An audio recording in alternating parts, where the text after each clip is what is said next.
is what appeals to me with hospitality, is the ability to have a cash flowing business with forced appreciation. And we built a culture around what can we do to just be like so focused on being the employer of choice, being a place where people want to work, but also translating that experience to our guests so that we can just be so guest centric.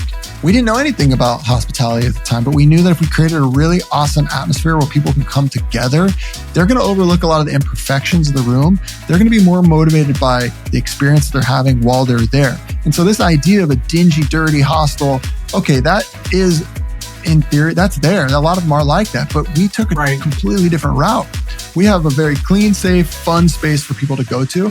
And at $50 a night, look, when there's a group of, let's say, 4 people traveling together, they could go get an Airbnb at some condo on the beach in Maui and have a nice view of the ocean and enjoy themselves. But you know what? But they can't get that communal experience.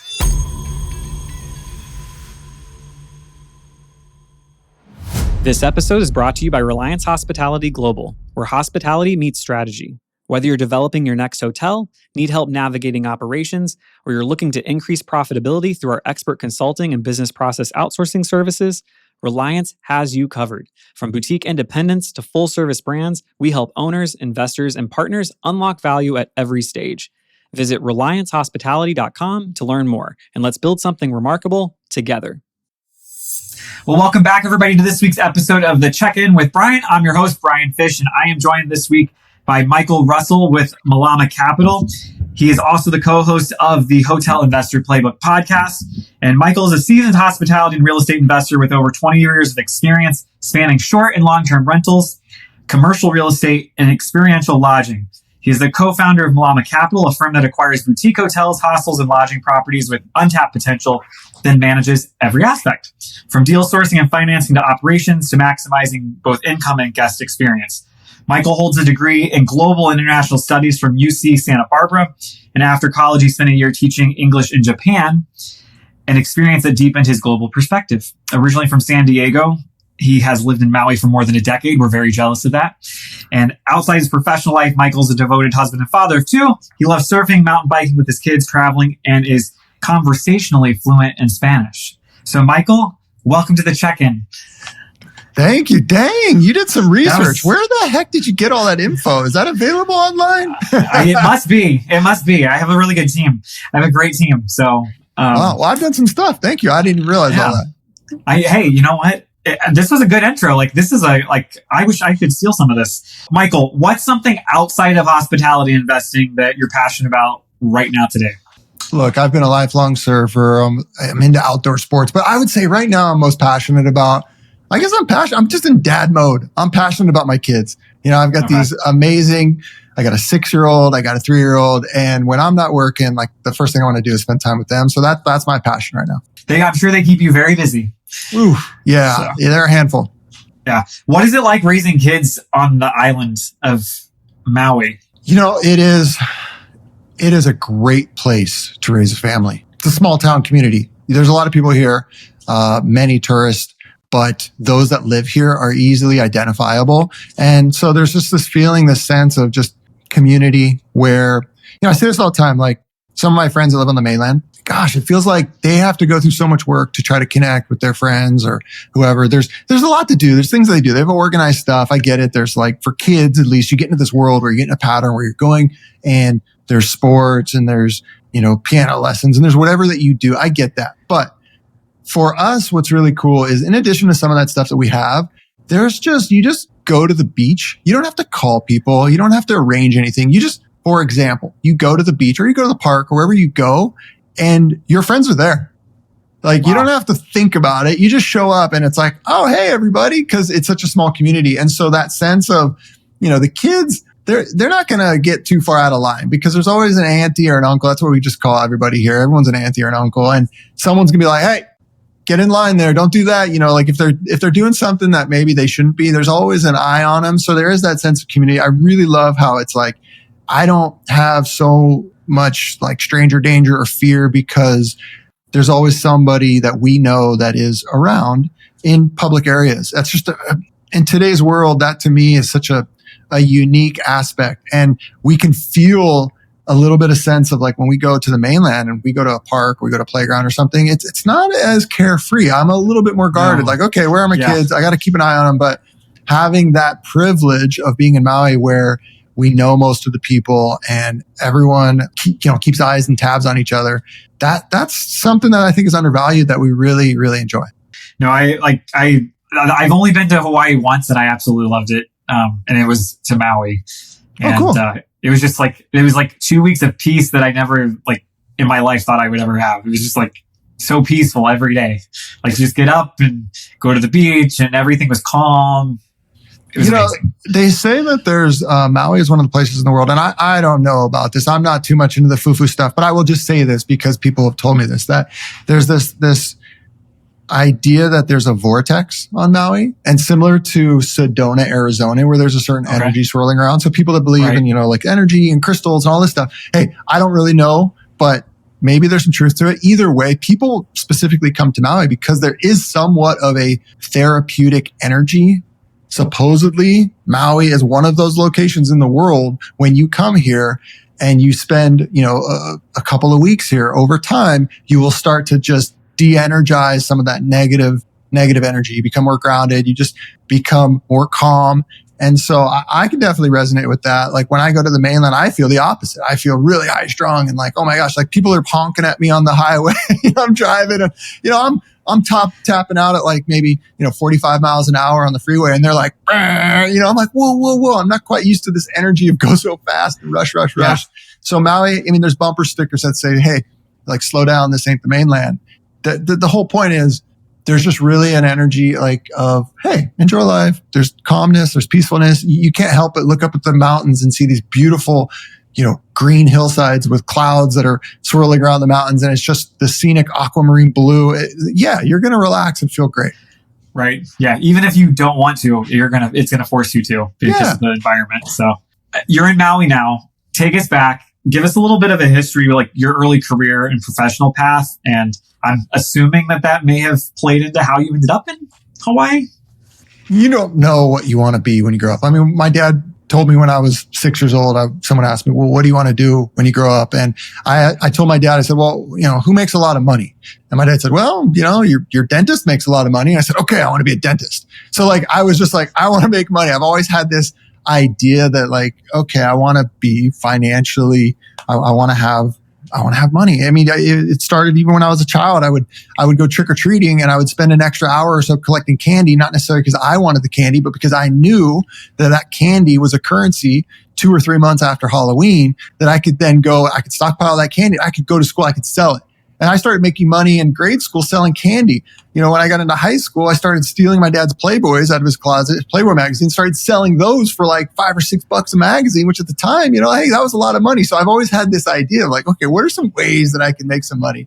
So as it relates to real estate, I recognized, okay, here's what happened. So my mom was a real estate agent and she was hustling. She was always an entrepreneur. I always I think I have that entrepreneur spirit from her.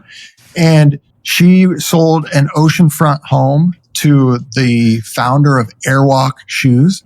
Do you remember Airwalk Shoes? They're no longer in existence, but at the time they were like, they were a hot commodity. So if you grew up in Southern California, Airwalk Shoes were like a skater brand. They did very, very well. So this guy was, he had this beautiful home, but he was also then taking money from the business and he was buying real estate. And my mom was telling me a little bit about this, like, okay, how, she was in the business of helping people buy homes. I saw that from very early age, I associated wealth with real estate. And so that's, I had the idea of making money and then how can I do so? My mom was in real estate. So from a very relatively early stage, I had this idea and fascination with real estate. And I started reading. I read all the books that people read, The Rich Dad, Poor Dad. I read I think it's called The Millionaire Investor with Gary Keller and David Lindahl's multifamily investing. Like I just started reading. I love reading. I see right now in this podcast behind you got all these books and I'm like gravitated. I will go to libraries and I Barnes and Noble, you name it. I am a lifelong learner. So I started reading every book I could on real estate. I just gravitated towards it. And so, went to college, did all that. But after the Great Recession, I'm going to skip forward a little bit. I could see there was an opportunity to buy real estate at like, call it once in a lifetime low prices. Right. And I didn't have any money. I was like, oh, okay, well, I want to buy real estate, but I don't have any money. How do I do this? And so I knew that where I was living in San Diego, there at the time, there was, this was, 15 years ago, that there was this community just outside of Orange County, which you guys may know of. It's Inland Empire, but there's a town specifically there called Menifee. This was a bedroom community where they built all these homes that were just like all the same. They're tract homes, and it was like a ghost town. Like the Great Recession meant that these homes were hit really, really hard. This neighborhood was hit really hard, and they had just vacant neighborhoods. It was incredible. It's like, what is going on? This is just an hour outside of Orange County, one of the most expensive places on the planet. And these neighborhoods, I mean, there was literally tumbleweeds when you go and visit the neighborhood, where tumbleweeds were rolling down the street because the yards were unattended. And I go, these are basically brand new homes that, were built within the last 2 or 3 years at that point in time, that were selling for 30% less than replacement costs. Like, they were all being short sales, foreclosures, you name it. Like, this is the Great Recession. I'm like, oh my gosh, I feel in my bones this is an opportunity to buy, but I don't have any money. And so what happened was I got a call from a buddy of mine who was living in Maui, who was working in sales, that was looking to recruit people to work in sales. And I thought, well, I'm not a salesperson. I don't like sales. I don't even know how to do sales. No, but he was a salesperson. So he sold me on the idea and said, you can make a ton of money coming out here and doing sales. And so I associated the two. I said, okay, I want to buy these homes. I have no money. If I can do sales, I can make some money. I can buy the homes. And so that's what I did. Okay. I went out to Hawaii. I got a sales job. It turns out I was actually pretty good at it. And, developed a skill set. But my higher purpose in life was not to be a salesperson for the rest of my life. I wanted to just use that as an opportunity to buy these homes. And I went and I took out hard money loans because I didn't have enough work experience at the time to qualify for conventional mortgages. So I went and bought, hard money loans at the time was 12%, I guess. And I bought as many homes as I could with the paychecks that I was earning. As soon as I had enough for a down payment, I was buying, let's say, a $200,000 home with 30% down. As soon as I had 60 grand saved up, let's say, I would just go buy a home. And I ended up buying 3 or 4 of these homes in about a couple year span. And then by that time, the prices had appreciated, and these homes were basically just, the economy was recovering. We're starting to see this recovery. These homes outside of Orange County had basically doubled in a very short period of time. And so that is a long explanation to say, hey, this was the springboard. I knew intentionally that I wanted to buy real estate. I didn't have any money. I went and I sacrificed and I took a job. That's what brought me to Hawaii, was the opportunity to make money doing something that necessarily wasn't my vision or my life goal, but was an opportunity to springboard me into buy real estate. And ultimately, the opportunity at that time, I was very lucky to recognize, hey, this Great Recession is temporary. This is the time to buy. Do whatever it takes. Sacrifice. Go do what you need to do to make the money so that you can go and buy these homes. And sure enough, they did, and they appreciated. And I was able to then have a significant amount of appreciation to then pivot and purchase into my next phase of investing. And so I look at my life right now as far as investing real estate as there's been 3 chapters.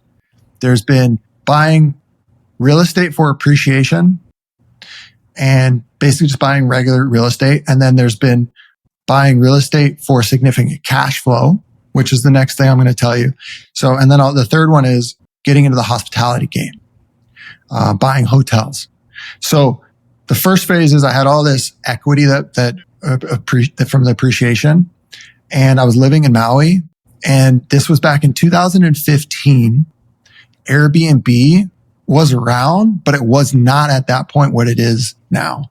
It was like really somewhat unregulated. And in Maui, people were just vacation renting. They weren't really worried about permits or regulations or anything. It was just the Wild West. If you had a home, you could just put it online and rent it. And so I bought a home at that time. It was $1 million, which right now, $1 million in Hawaii doesn't sound like that. That was a ton of freaking money. $1 million back then in 2015 for me was a ton of money.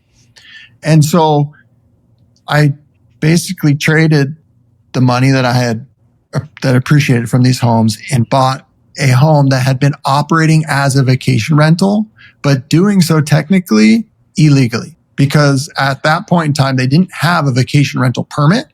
And although the permits were required, they weren't being enforced. And what I started to sniff out in that time period was like, I went and I looked at this home, like, oh my God, $1 million home. It's operating a vacation rental. I started realizing like, wait a second, they're going to start enforcing regulations on vacation rentals in Maui. People are still going to want to come here. But when they enforce regulations, if you have a permit, all of those that don't have permits are going to get wiped out. And that's going to leave a few people that are able to really, create a moat, a barrier to entry.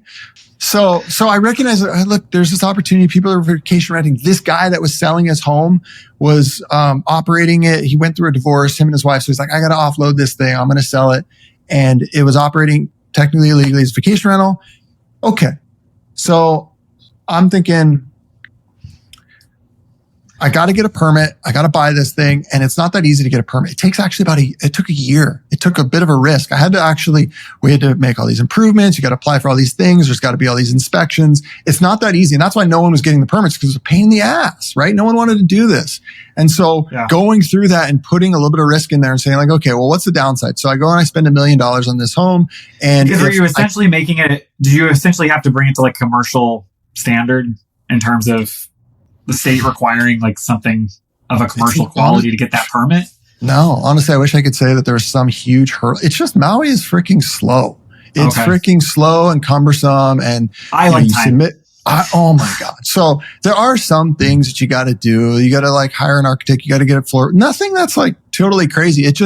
It's cumbersome and it takes some time, and then you got to spend some money to make these improvements. And so I thought, okay, well, worst case scenario, I'm going to have this beautiful home, just gotten married. My wife and I will live there. Okay. So plan B is not so bad, but I recognized, hey, I started doing the math on this and I started thinking, okay, so if I could rent this house for $700 a night and I could rent it for 20 to 30 nights a month, that is, 14 to 20 grand a month in revenue. And my mortgage was like $3,600 with like everything included at that time, because interest rates are so low. I was like, yeah, this makes some sense. So I started doing the math like a crazy person on a piece of paper. I started writing it down, like waking up in the morning, looking at it again, going, is this real? Am I the only one seeing this? Is this vacation rental thing real? Because after expenses, I could go pocket like 10 grand a month just from this one house. Wow. Like, okay, let's pull the trigger. So I ended up buying this vacation rental, and sure enough, I went through all this stuff. I got the vacation rental permit, and shortly thereafter, like I said, they started enforcing the permits, and there was a finite amount of them. There was, I think, island-wide 200 total for the whole island. And in this particular section where I live on the west side, Lahaina side, there was like 60 permits or something that were available, maybe 65. It's in that range. Maybe it was a few more, but whatever. Point was, once they hit that threshold, they could offer no more. And so once they started regulating these vacation rentals, they stopped issuing permits. And so it's capped. And so we were fortunate enough to be one of the last to actually get a vacation rental permit before they capped out. And so we were doing very, very well. I was still working my job, earning, I was a high income earner as a salesperson, and I was still living a life that was not very lavish. Like some of the people that I was working with, they were buying fancy BMWs. They were, they bought nice watches, went on all these luxurious vacations. And I support all of that, because whatever makes you happy. But what made me happy, what my vision was to be financially free. And so I continued to Cash in the bank. Yeah. So, listen, my wife and I took some nice vacations. Don't get me wrong, but I drove a scooter, a moped, like one of those little mopeds to work, because I lived like a couple miles down the road. And I remember, some of the people laughed at me. They kind of like, whatever. They chuckled at me. Maybe they wouldn't quite poke fun at me, but I certainly didn't roll up in a brand new Mercedes like some of these guys did. There was another opportunity to buy another house. This time though, the house was $2 million. Holy heck. At that time, $2 million was freaking crazy. There's no way I could afford $2 million. So did this one have a permit? It actually coincidentally was operating as a vacation rental. And yes, it did have a permit. Okay. Okay. This house Okay. was actually extra special because this house was owned by Mick Fleetwood, you know, the musician, the famous musician. And Yeah. so it had, you know, little local lore to it. It was the Fleetwood house, the Fleetwood villa. And, you know, $2 million was just like astronomical for me at that point. I was just like, no way I can afford this. But the house wasn't moving. At that time, the market was not, it was pre-COVID. The things, you know, market was stagnant. I wrote a letter, a little personal note. They were going through a divorce, him and his wife. And so, and it was tenuous. They were at each other's throats. And so I wrote a letter and I offered this completely lowball offer. And, you know, through a series of communication, ultimately, they accepted my offer because they just wanted to be done. So I got this house for $1.6 million. Now, Wow. still a lot of money at the time, but I started doing the freaking math again. But this time, instead of $700 a night, it was getting $1,500 a night. Basically, it just doubled. So instead of 10 grand a month, let's just call it 20 grand a month. So there's $30,000 a month in short-term rental income that could just be relatively passive. And so I was going like, am I a crazy person? Is anyone else seeing what's happening right now? Yeah, Like, does anybody else know what's going on? yeah. So I couldn't sleep because I was giddy, but also like, why is no one else? If it seems too good to be true, it usually always is. So usually, yes. I go back to crazy man Not mode. in this case, it sounds like. Started doing the back of the napkin math, waking up in the middle of the night, writing down the numbers, waking up in the morning again and still seeing it, being like, I think if we could get this as a vacation rental, again, this thing's going to crush it. But here's the caveat. Problem is, in Maui, even if a home is permitted as a vacation rental, when it sells, it doesn't transfer. We had to take a bit of a risk because we knew that if we were to apply, now I told you that the short-term rental permits were tapped out. This one is technically a bed and breakfast. Okay. So subtle difference. Basically it means, in Maui, as long as you live on property, you don't have to like operate a bed and breakfast. You just have to be on property, and that's the classification. And so we had one permit in my name. You can only have one permit per person. So this one was going to be in my wife's name. So we thought, okay, if we could apply for this next permit in my wife's name, we could hopefully get this. Went through the whole song, and it took another year, right? A lot of risk involved in this. Like now I've got a $1.6 million home with a significant mortgage and going through the whole thing. Fortunately, we were able to get the permit. And obviously, you know how the story goes. So now we've got tremendous cash flow from renting the Fleetwood Villa and from renting the other home, which, you know, I walked through the financials on that. And so I was like, yeah, I think I'm done working now. I'm 38 years old. And I'm like, thank you. I'm going to go and just chill. And now I'm going to just operate my vacation rentals and enjoy a nice life here on Maui. And so I walked away from my W-2. And then shortly thereafter, this was almost 2019. It was the end of 2018. Okay. So I was going to ask, like, timeline, how close to COVID are we getting? Because I can only imagine. Because my next question is going to be what happened during COVID, because Hawaii kind of blew up at a certain point during COVID. So I would imagine you tripled, quadrupled your money. Yeah, we got the surge, right? So two things happened. Okay, number one, so during COVID, it sucked, right? Like no one was coming here. Hawaii was just really restrictive. And so, I mean, it was tough. Like people had to get tested. It was a whole nightmare. Like people coming here. So we were fortunate enough to just rent it, kind of like midterm rental, I guess you would call it. We rented it for like 3 or 4 months at a time to various people that wanted to just escape from the mainland. So we got through COVID. We didn't make a lot of money during that time. Who did? But then after COVID, we saw the surge and we were just packed. It was so easy. Like we didn't even have to think about like how to advertise or rent, or it's just booked. Like the homes were just booked pretty much like as close to, 100% occupancy as you can get with, some random gaps here and there. So we were just crushing it from a revenue perspective. From an appreciation perspective, the home's doubled. The $1 million house is now worth over $2 million, and the $1.6 million home is now worth over $3.3 million. And that's all great, but that's on paper. And so I think this is an important distinction because I've got these homes that are generating all this cash flow. But if I go and sell them, they're not worth like the vacation rental permits don't transfer.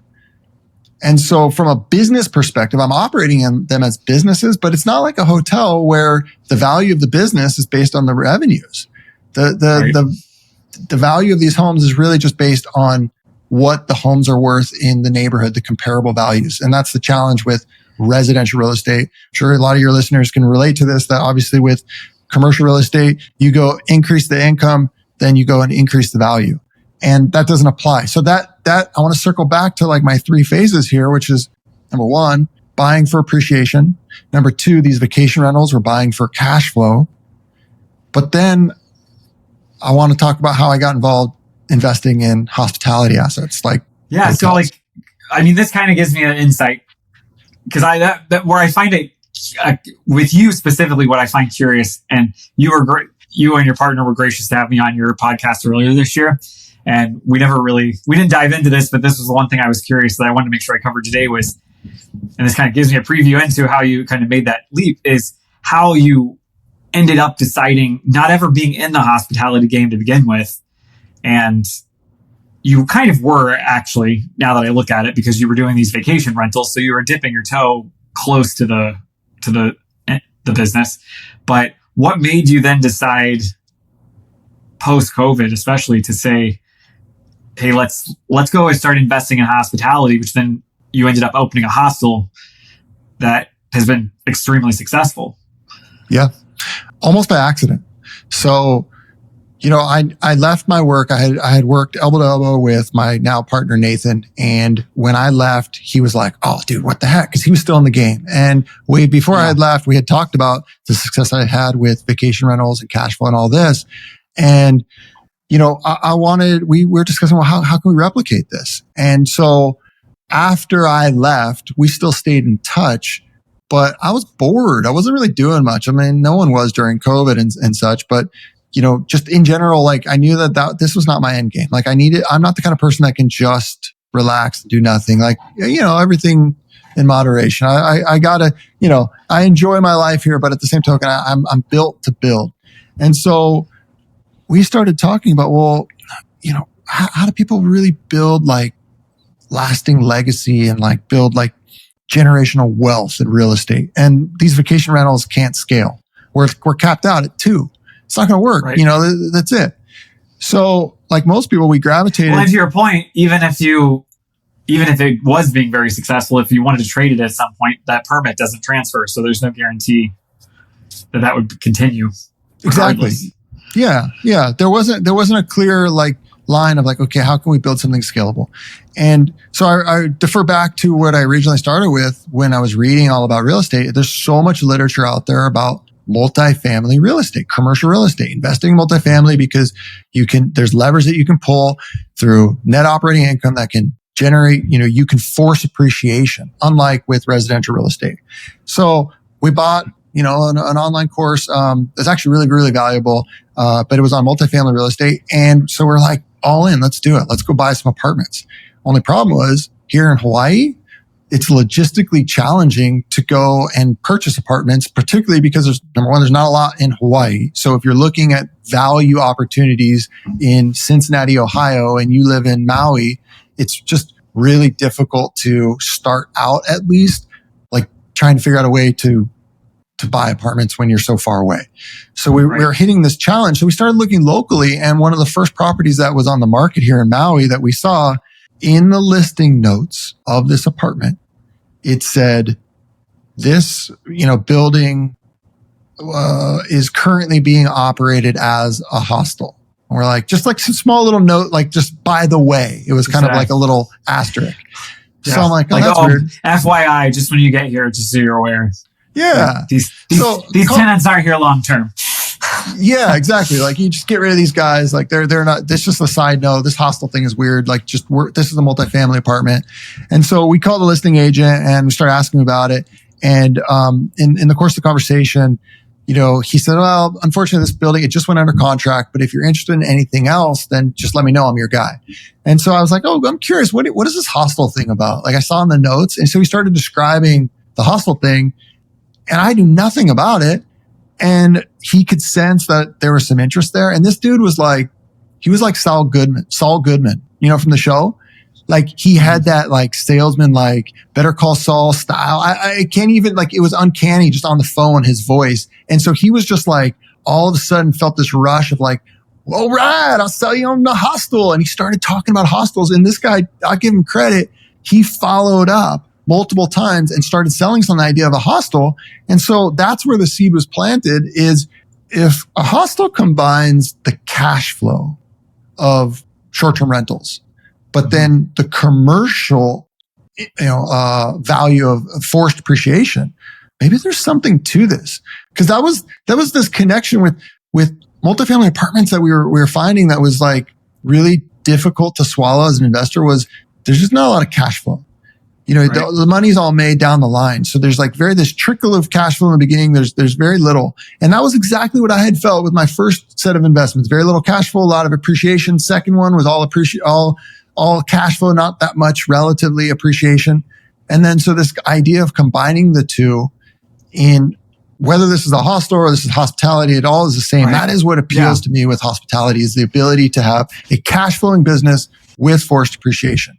That led us to this idea of a hostel. Okay. COVID hits. So I left my job 2018. COVID hits 2021 is really when we're starting to see some opportunity. There's blood in the water.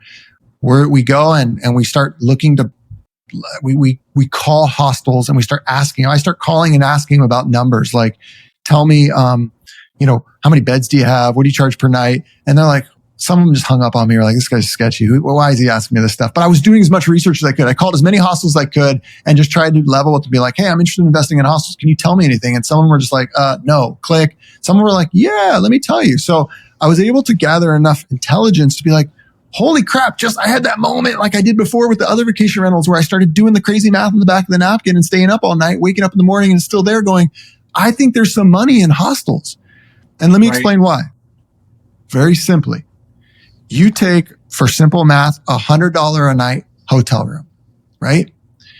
You put 3 bunk beds in there that they're double beds. So there's, one on bottom, one on the top. There's 6 beds. You sell each bed for $50 a night. That's $300 a night in revenue. You take $100 a night room and you quite simply turn it into a $300 a night room just by selling by the bed instead of by the room.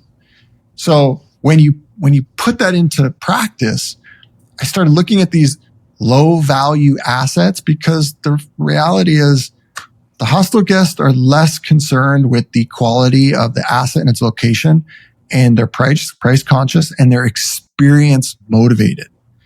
So there's this unique niche here where you can purchase hospitality assets at a lower relative price point, and then through strategic improvements and room configuration, you can maximize revenue per night. And that's exactly what we were able to do with our first hostel location. Is we bought a tired asset from a stressed out hostel owner in the midst of COVID, when shared accommodations was probably the last thing anyone was thinking is going to be successful because of all the gloom and doom and uncertainty of COVID. We actually took the plunge and said, we're optimists. We think that we're going to get through this eventually. We were able to buy this asset at a fraction of what it's now worth from a guy that had been operating it for 25 years and said, you know what? The world is ending. I'm done. I want to get off this rock. You guys can have it. I'm selling it to you at this price. And you know what? Hey, I'm passing the baton. Go for it. So I'm sure you handed the keys over and he's like, good luck to you, sir. Well, what happened was this was a negotiation that, took some time, and he started to sense towards the end of the transaction, once he was under contract, that things were starting to turn, and he got cold feet. And then he got a little bit nasty, honestly, because he realized he had some reluctance about selling his business that he'd owned for 25 years. And when the reality of the cold hard truth was he was out, he was like, just kind of a little spiteful towards the end, because I think he felt like some reluctance when selling it.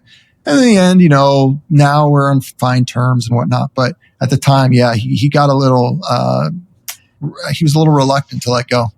Well, here's the big question though. When you took it over, once you had it, what was the trajectory from what he was operating to what you're doing now? Like, how dramatically did you change the operating model and change the bottom line to increase the value. I'm just guessing based on other distressed assets that I see all the time, they haven't been really putting the money where they can get the most bang for their buck. So what did you do to like re-energize that asset to make it more of a success for you than it would have been if you had continued to hold on to the keys? Number one, a lot of people, when they hear the word hostel, they associate something that's dingy, something that's low budget, something that's just like kind of gross. I immediately think of the movie Hostel. Absolutely, right? And that's fine. Hey, understandable. But I'm not the hostel guest. Like, full disclosure, I'm just not the demographic that would stay at a hostel. I'm not going to stay at a hostel. Right. No way, Jose. Like, I've got a family, I got kids. There's no way I'm staying at a hostel, but I'm not 20 years old and looking to meet other people either. And so this guy was operating this from the mindset of how can he operate it as efficiently, or in other words, cheaply as possible. So he was cutting corners. He wasn't investing in improvements. It was dirty. It was dingy. He didn't have the proper staffing. And so he wasn't able to charge as much as what the market would bear, because really it was just a low budget option. And so when you go in there, it was gross. It was like, I mean, he didn't even have staff that you'd like show up and they would be shut down from, I don't know, like 11 a.m. until 4 p.m. No one was even there to check you in. So if you showed up, they just turned you around. Sorry, no access. So, I mean, it was just from like the whole experience, the quality of the location, the experience, everything was poor. And so we bought this thing for $800,000. Now it's a 20-room hotel for $800,000. And you gotta understand, in COVID, right, it was earning $0 basically. It was losing money. And so it needed $1.5 million worth of improvements. The thing was falling apart. It was gross. So we knew that. So we knew that, okay, we had to put some money into it. What we were able to do is go and hire the right contractors, make the improvements. We completely turned this thing around, but we didn't do so from a hostel person's perspective. Like, I came from operating $1,500 a night vacation rentals. So, I'm very clued into making things nice. And so, you know what? Yeah, we made this thing nice. Like, we took a page out of the book of some of these other companies. Like, there's Freehand is a technically posh-tail company. They're a hostel, but they operate more like a hotel. But if you look up Freehand, they're like really nice. There's Generator, really design forward. Well, I think the hostel business, I think hostels have done it. We've seen it in the camping space, in the glamping space, with companies like Under Canvas that have taken these things that historically have been a low budget, no budget, dingy type of thing to do, and turned them into money making assets that are just as nice as some of these full service hotels that you would find in an inner city, in your metro area. And I think that's where people like lose if you've owned it for 25 years, you think, oh, well, this is just what it is. Whereas if somebody's coming in from the outside, it's like, well, they might want to be on a budget, but they also want to, have a good experience while they're here. They don't want to be, chasing cockroaches. So look, you got to have a few things. You got to have a clean, safe environment. But really what's driving guests is the social interaction. So many of our guests are glued to their phones. They live in this world where they're, just obsessed with social media, and they're not really interacting with people. They're just interacting on their phones. And maybe they also are motivated by doing really cool experience so they can promote on their phones. But what we realized was the value in our experience was not necessarily going to be that we're the nicest. We're going to offer the greatest experience. So we built a common area. So you walked into this building beforehand and there was 2 floors. Upstairs was where all the rooms were. Downstairs was this pit dungeon, just like concrete floors, crap everywhere, nothing, unoccupied dungeon. We took that dungeon, which is the ground floor, beautiful space, like 14-foot ceilings, beautiful wood, like historic, like red wood rafters. And we just cleared it all out. We made it gorgeous. We put in pool table, we put in beautiful kitchen. We put in like a mock bar. We don't sell alcohol, but we just offer like events like margarita night. We put a stage in there. We have beautiful artwork. We hired a professional muralist who painted this huge mural across the whole thing. You walk in there, it's bright, it's clean, it's beautiful lighting, it's really designed. I mean, if you go to houseandhostels.com, you see like it's gorgeous. And that's the common area. That's where people hang out. That is, it's very much like a Moxie feel. If you go in there, there is just the energy of like okay. And everything was intentional so that, in fact, some of the spaces we designed so that we force people to be a little bit closer than they might even be comfortable, so that quite literally, if you're in the kitchen and someone is rubbing up against you with their elbow, like that's intentional. Like we wanted that space to be a little bit smaller so that you would be forced to like interact with people. And that's what happens is we hired personnel. I read this book, the Tony Hsieh book, Delivering Happiness.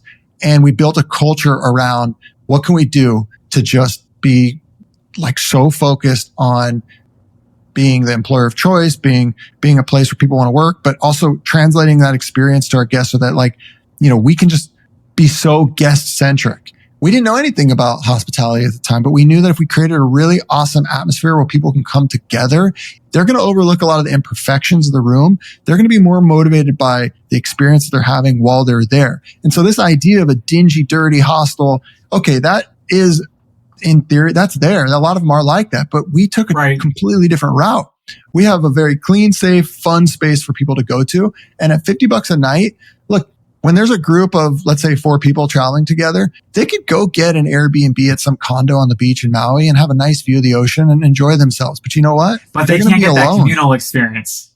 They're going to be alone. They're going to be bored out of their mind. We bought a 15-passenger van. We load these guys up every day and we take them as a group to different events every single day, free of charge, right? It's just included. So whether it's a trip to this beautiful jungle hike experience where they jump off waterfalls, or they go to this beach and they hit the bongo drums with all these locals that are, doing a drum circle, or they go snorkeling, they're doing it with people they otherwise would not have met that are typically in their same demographic, 20 to early 30s, and they're hanging out. And if you go on our social media, which I'm not an Instagram guy, but we have people that do this, it's incredible. These guys are having the time of their lives. They are having so much fun and they're meeting people and connecting. And that is such an important aspect of the hostel. It's not how beautiful the location is. It's not how beautiful the room is. It's really the connection that they're having, because we have curated an environment where people are forced to connect, where we're constantly offering daily activities and on-site events that people will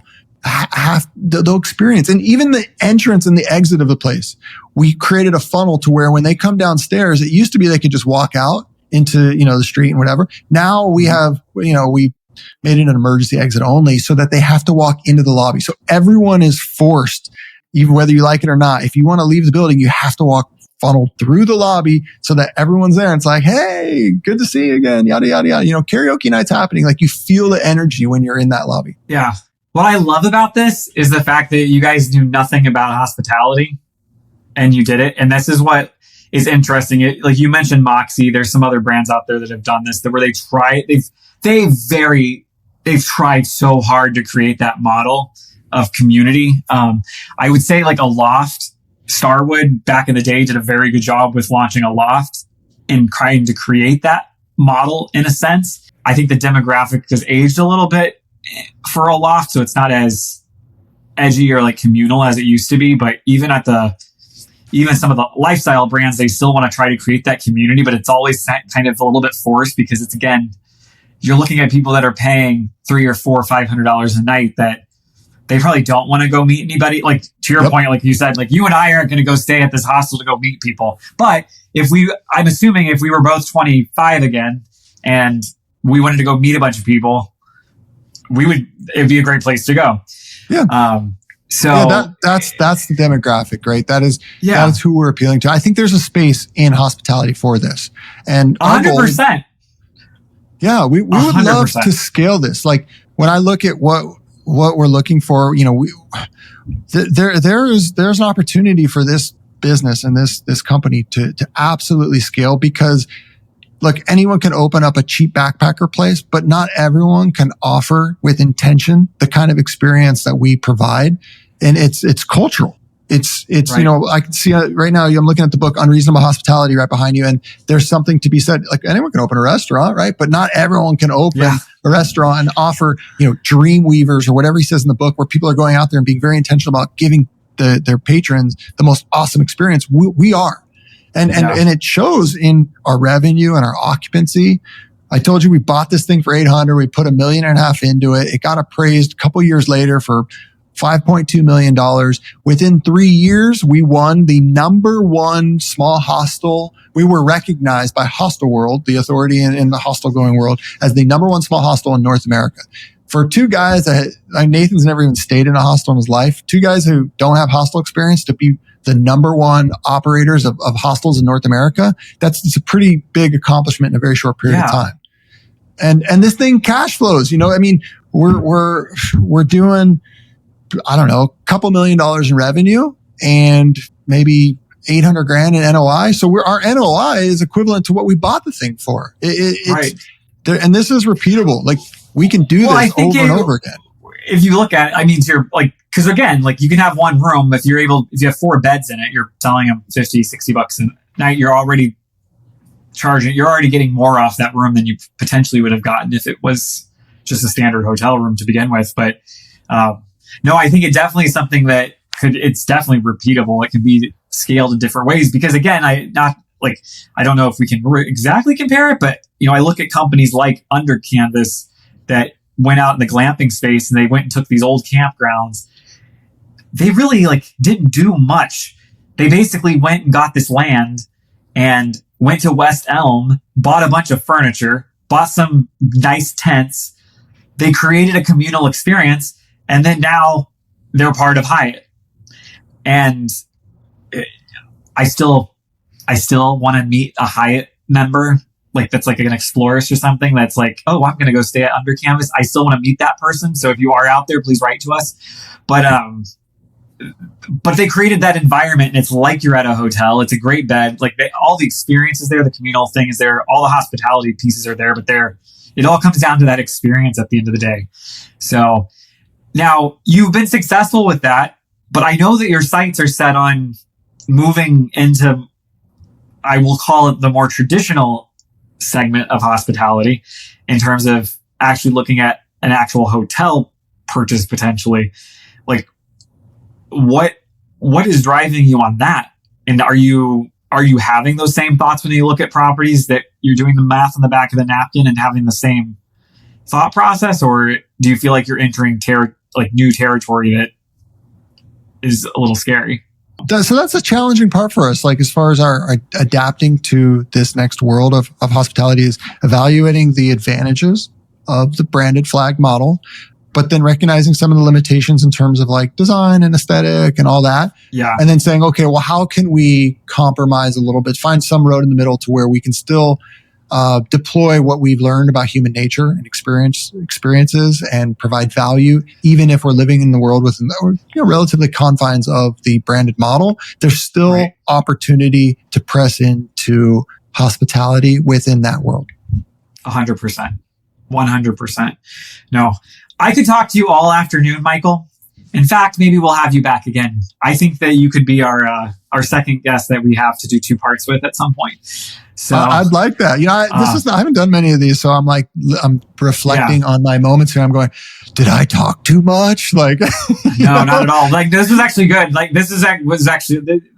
learned a lot today, actually, and I love it. I love when I don't have to go through everything on the questions. But no, this was a good conversation because I think what I love about your story is the fact that you're coming into it, but you're coming into the hospitality space with kind of more of a theoretical view of in a holistic view of how does this whole thing operate, as opposed to a lot of people just look at it as, oh, it's fast cash, and they don't realize that it's not fast cash. And like we talked about when I was on your show, it's a real estate investment at the end of the day. These are not ATMs that you buy and they're just going to spit money out for you every month. It is a real estate investment, and if you're not doing all the things you're supposed to be doing, you won't get the return at the end of the day. And that's where people find themselves in trouble. Well, I'll add to this though, that what you've highlighted it very accurately is we're new in our journey. We're exploring this. We are scaling. Our goal is to scale. And so the hotel aspect, especially the branded flag one, provides that opportunity. But how does one go from not having experience to being successful? Well, if they don't have the experience, they don't just, take a shot. No, my opinion is rely on those that have the experience. So hire a quality property manager. spend a little extra money to pay for the consulting that you need to be able to analyze the opportunity. Like, we have learned to leverage the resources of those that have the experience, the experts in the field.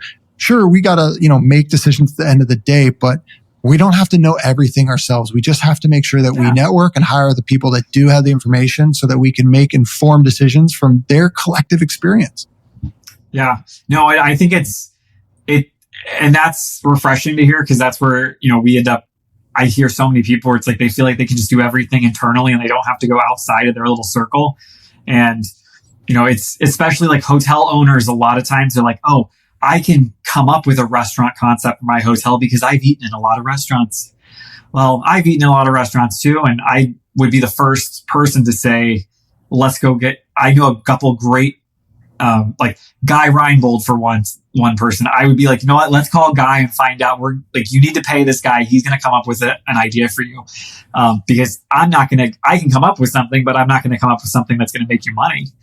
Yeah. And, sometimes I think it's personal pride gets in people's way. And I think if you don't go into it thinking that you know everything and you need to know everything, like, you can be very, very successful, because now you're playing on everybody's strength. And then, especially if you're the one that's financing it at the end of the day, you're the one that gets all the reward.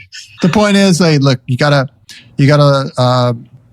walk before you run. And, what can accelerate your ability to grow, and I've learned this, is to connect with the right people and leverage their resources. And even if there's a cost to pay for it, like, I just believe whatever you can afford to pay to accelerate your growth, it's typically worth it. I mean, to some degree, right? You gotta be measured and evaluate each opportunity. But what we have found is paying for the resources, whether that's, coaches, partnerships, strategic, alliances with people, whoever it is, with the right people that can provide consulting, that has helped accelerate our growth in a rapid fashion. So I'm all for it. Awesome. Well, Michael, if someone wants to connect with you, where would they be able to find you? Yeah. So, you mentioned we've got the podcast. It's the Hotel Investor Playbook. And that's, we're taking the explorer route. So we don't claim to be experts in everything, but if you want to follow our journey as we go and we learn all this stuff, it's been a really fun ride so far. So check that out. Otherwise, I'm on LinkedIn. Check me out, Michael Russell on LinkedIn. Perfect. Awesome. Well, Michael, this isn't goodbye, but we'll talk again soon, I know. And thank you for coming on today. And everybody, definitely please go check out their podcast. It's incredible. You've had some amazing guests on. So if you do anything after this, be sure to go check out theirs. And then we'll be back on Friday with our Friday edition of the Friday Checkout. And hope everyone has a great week. This episode of Check-In with Bryan is a production of RH Media Productions, hosted by Bryan Fish, executive producer Tyler Alexander, marketing support provided by Sunny Timbler. Thanks for checking in. Be sure to follow us wherever you get your podcasts so you don't miss this week's Friday Checkout, coming this Friday at 9 a.m. Eastern. The views and opinions expressed in this podcast are those of the hosts and guests and do not necessarily reflect the official policy or position of Reliance Hospitality Global Incorporated or any of its affiliates, partners, or subsidiaries. All content is for informational and entertainment purposes only and should not be interpreted as professional or legal advice.